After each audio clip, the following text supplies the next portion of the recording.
Enter his gates with thanksgiving and his courts with praise. Give thanks to him and praise his name. Psalm 100, verse 4. We see in this verse written by David that wherever we are, we can enter into the gates of his presence. We can enter into the courts, which represent a deeper and more intimate space with him. But sometimes it feels like this verse might be asking us the impossible.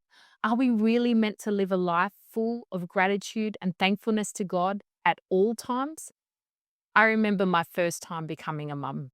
In that season, it was the first time my husband and I had ever gone down to one income. And I remember one day taking our baby to the doctors and coming out of the doctor's appointment to our car to find what felt like a huge parking fine on our windshield.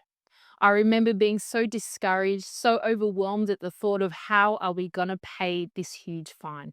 But I felt like God interrupted my thoughts and said, "Thank me for who I am." So I decided to start praying. I said, "God, thank you for your goodness.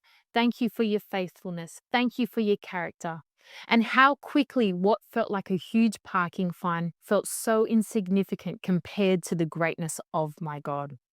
Today, you might be having a bad day, or you might be in a season right now of discouragement. Can I encourage you? You always have something to be thankful for, something that stands the test of time. And that is the death and resurrection of our Jesus Christ. Because of that, you have been saved, you have been sanctified, and you have been set free and delivered. There is always something that we can praise our God for. So, can I encourage you this morning as you start your day, enter into his gates with thankfulness and enter into his courts with praise? God bless.